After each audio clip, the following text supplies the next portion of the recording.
This is the Geneva Shore Report coming to you from the beach in downtown Lake Geneva, or the snow lot, or call it what you want. It'll be back to being a beach later today, I'm assured, by these two weather forecasters in front of me.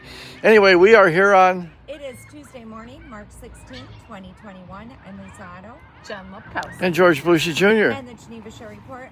Good morning.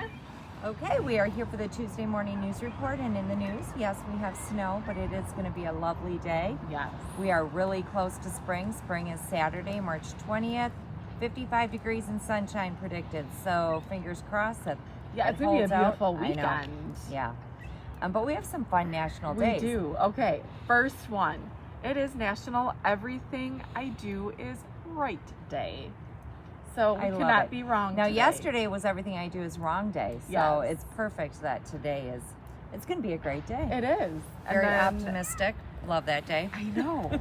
We have National Social Work Day, National Panda Day. I love that. And National Freedom of Information Day. That's a good one. Oh, and National Artichoke Heart Day. Oh, I love artichoke hearts. Okay. I know. Look at the look. I know. I know. That's all the time. I know. You have a great teddy bear sweater on today. I know. Oh, I thank love you. that one. Thank you. My polo collection. Yes. I bought when they were cheap and not collector's items. Anyway. It's a good investment. Yeah, it turned out. Okay, so last night we did have a plan commission meeting, and on the agenda, well, it was a short agenda. No one expected it to go very long, not even the plan commissioners. They all thought it was going to be a breeze. Well, nope, it wasn't. So on the agenda there was the new owners, the... Stop and go. Well, first I'm going to, Fair. stop and go, but Okay. I believe it's Brad and his father, Bower, who own the Fancy Fair Mall now. They want to redo the facade of it. This is a big deal, apparently. Apparently, the brick cannot be painted unless it's already been painted. They're not sure if it's been painted, but they're 99% sure that it has. So they have to get final approval for that. And if they wanted to go back to the natural brick, if it is covered with something, sandblasting doesn't work because the brick will fall apart. So the only way to fix the color that they have on the front is to paint. So they're waiting to find out more information about that. They have to wait for Fred Walling to come back from, I guess he's on vacation right now. So they have to wait for him to come back. And then the big purple or eggplant color sign that the Fancy Fair Mall signage is on, there's a backing and it's huge, and it is covering up a bunch of brick and windows, but they're not sure what else is back there. So in order to get that purple thing down, they have to get permission from the Plan Commission and the council, but they have to have final product or a rendering of what it's going to look like after they get it down and redo it, but they don't know because they have to know what's behind it so they know what they can do. So they are like stuck in What'd they decide? They haven't decided anything yet because nobody knows how to go about this. Because in construction, you really can't say how it's going to look at the end until you know what you're working with. And they don't know what they're working with till they take it down. Can't take it down till they get permission to take it down.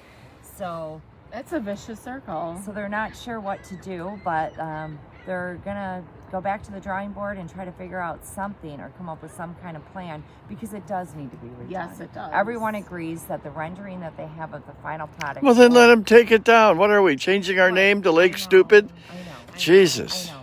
It does need an upgrade. Yes, it does. It's needs very some work. dreary looking. Yeah.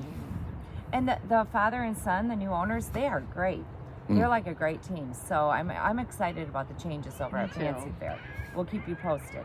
Then the Quick Trip was on there. The Quick Trip over on Wells Street, which is actually called Stop and Go.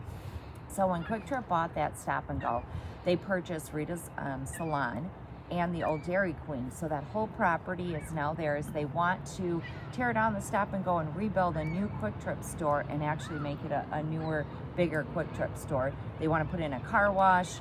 They want to utilize all the space that they have. they want to put in the car Yeah, wash, which we got means- it. Quick Trip like they have on Right. Broad Street. Right. Okay. So then they're worried about traffic and safety issues because there's going to be The neighborhood gets inflamed like it did for the Quick Trip over on Broad Street. So they have some traffic studies that they're going to have conducted once again. But what they did find out is, I believe it's like 7,800 cars travel that area in a day, which is a lot less, or no, 3,400, which is a lot less than the Quick Trip here on the north side of town. That's like 7,800. And then Main Street is like 17 or 18,000 cars a day. So and that's during the busy time. So they're thinking it's not going to be as bad as everyone's predicting it's going to be. Everyone isn't predicting it's going to be bad. Okay, the rest Just are a few. predicting that. Yeah. So there's a lot of things they still have to find out before they do it, but it looks like it'll be a great upgrade for Well, that Quick end of Trip town. is like room and board, like Fancy Fair. They've got some really neat, great Yeah. people, and they did Yes. great things there. We opposed the Quick Trip on Broad Right. Street. We were wrong. Right, and the commissioners did state that. Yeah. They said they were very leery about the Quick Trip on the north side, and so they're really trying to work with them, and I think it'll turn out in the end, but until we get there, it might be a little bit Rocky. of back and forth. Okay. Okay, so we had that going on. Tonight there is a Finance License and Regulation Committee meeting. And a lot about Bacon Fest and Yes. liquor licenses. Hey, the So- Pork Fest, the regional news pork. Yes. Well, we'll see if they get approved. Yeah. Yeah. So Oh, I'm they- sure they'll get I'm sure approved. they will. Yeah. Yes. hmm Like So- I said, we have to come up with a product. We do. Yes. We have to have like a goose fat fest or something. Well, and Bacon Fest is coming up fast. It's Yes, May it 8th is. over in Flatiron Park. There is a fee to get in. There's an admission fee to Well, I Bacon covered Fest. that. I think Yeah. we all covered I that. know, that's just, I don't Yeah. know. Baffling. Yes. Yeah. $10 to get in, $10 for bacon, $10 for the hell of it.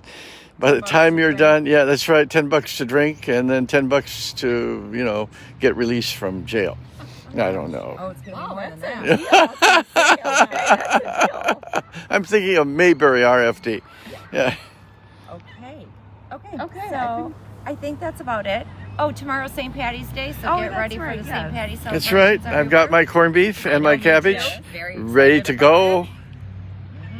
Okay, we'll be back later with more weather, road, and news reports. I'm Lisa Otto Jen Lepkowski. George Belushi Jr. in the Geneva Shore Report. Bye-bye. Bye.